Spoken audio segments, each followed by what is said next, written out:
Hello, it's Friday afternoon. So which hospital and what scans have I had this week? I have had an MRI scan on my bowel. The most horrific scan to date.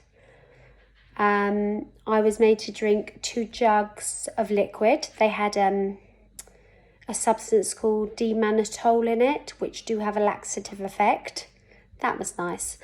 I had to drink 1 jug in 25 minutes and the other jug in 25 minutes. Then I went through to the scan room, and what they do is inject you with Buscopan. Many of you will have heard of Buscopan. It's an antispasmodic. You have it for tummy cramps, and what it does is it relaxes the muscles. But this was injection form, so it was much stronger. Can make you feel sick, can make your eyes go blurry until the end of the scan. That was really great. Loved having that. And then they injected me with a contrast dye again so that they could see all of the vessels a lot clearer. I had to lie on a bed like Superwoman or Superman with my arms straight. I was on my front with my arms straight above me. And then they would say, take a big breath and hold it in. And I was holding for literally like a minute. And that was through the whole scan, which was probably about half an hour. So you can imagine by the end of it, I was getting a bit tired. And she said, we have to do a few images again. You were really good at breathing in the beginning. And I said, yeah, but can you imagine how tired you get? And also you're lying on the front, so it's really hard to take a deep breath. And I said, what do elderly people do? And she said, they find it really hard. I was like, right. So we did that again. And then I had to wait 20 minutes after for them to take the cannula out. Well, I came out of there. I was like drunk. I could not walk properly. My neck was hurting. I rang my mum and I was like, you've got to pick me up now. I said, I don't know what I'm going to pass out. Just pick me up now. So she picked me up and I said, just take me back to you. I don't know what I need, but I need to sleep. I slept the rest of that was at 12. I slept that entire afternoon, that entire evening. I woke up at 8 o'clock the next morning to say hi to the kids. I then went back to sleep till lunch, had a bit of lunch. Then I went back to sleep for a couple of hours. And then my mum said she was just popping out. And I went back to sleep till 5 o'clock. And then I slept the whole night. I was beyond drained and I didn't feel right. My neck was hurting and my nose was terrible. I felt almost like I had the flu. I thought, God, or is it COVID? And since, as always, done a million natural tests. So for that, I get the results next week. Got talking to some lovely people in the waiting room, as you do. So much so that at one point I was really upset. I'll tell you about that in a minute. They came over, gave me a hug. The man's speaking to me. He's blowing me kisses. Honestly, I swear, I write a book on all of this. So this is what it was about. While I was drinking my laxative, whatever, the phone rang. And it was my neurologist. And she's away on leave, annual leave.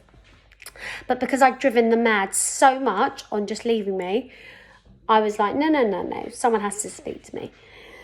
So she rang me and she said, look, I'm not leaving you in the lurch, but the radiographer still is very inclined to say MS.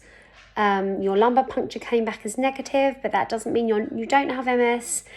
And because your lesions aren't getting better, it also could be MS, because that's what happens with lesions. They stop reducing after a while. I'm back next Tuesday and I'd like to take your case to the professor, which I thought she'd done anyway, but she was very nice. And then she said, your PET scan results have come through and the only thing that has shown up is inflammation in your lower bowel. So I laughed and I said, well, I'm thinking in my head, I'm 5 steps ahead of you, love. I said, oh, I'm at the hospital now. I'm having a scan. She goes, well, who arranged that? I said, I did. I said, everything up to date has affected the right side of my body. And I wanted to investigate my organs to check they were okay. And I had an endoscopy and they said there was something not quite right with my bowel. And I asked them to investigate further. She was like, wow. She goes, that's really important that we just make sure that you don't have cancer. Sorry, what the fuck? I was like, what?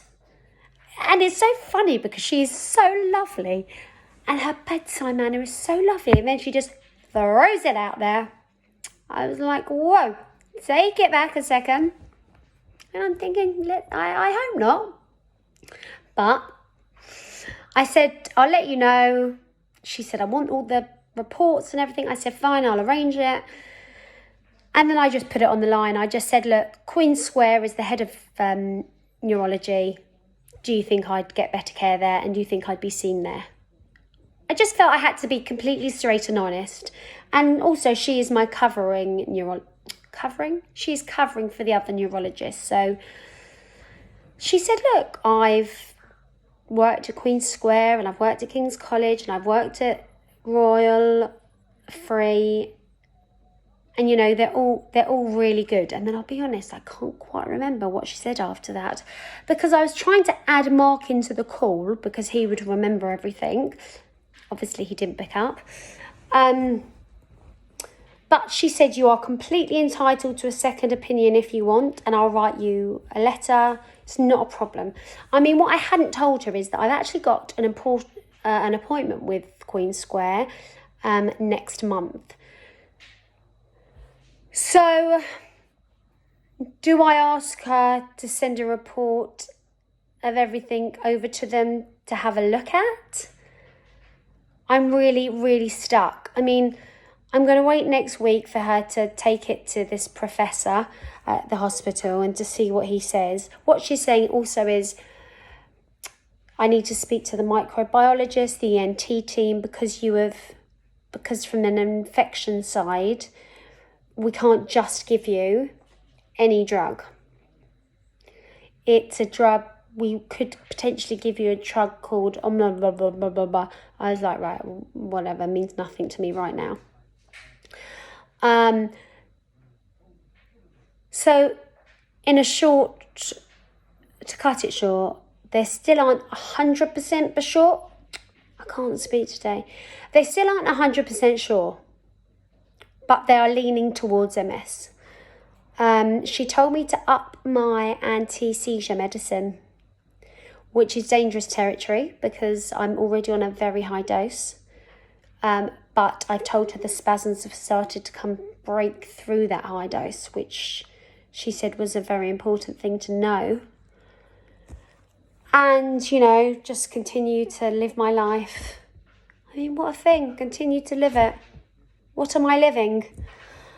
It's very hard. She said the sad thing is, you or I don't know when you're going to have another relapse, which is very true. So I think what she is saying is, look, carry on, as much as you can, because you can't just stop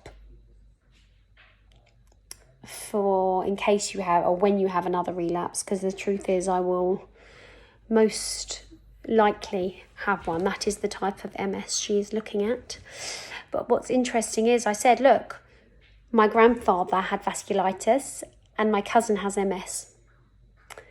So it could be that I have a bit of both, which is going to be a very hard one to sort out the treatment for. So good luck to them. You know what? I could sit here and cry, but lots of other things are going on in the world, and although it has been 2 years to the date that I have been since I was pretty much diagnosed with MS, it's a weird, horrible feeling. I mean, I'm 2 years down the line, with no absolute proper treatment now for the last year and a half, other than some anti-seizure tablets, which, to be honest, the increase of the dose this morning made me feel so drunk. I mean, I'm not coherent now, but I was even worse this morning. But look, we shall see. So that's the update. I'm feeling much better today, thank God. Not as tired. And I'm looking forward to having my sleepovers this weekend. So I hope you all have a good weekend. Thank you again for following my journey. It was really lovely. I met some people the other night, and people I didn't even expect had said they were following me, and that just, made me smile, because I'm just reaching out to some people who don't know much about it all, or for whatever reason. But anyway, be happy, enjoy, and have a good weekend. Bye.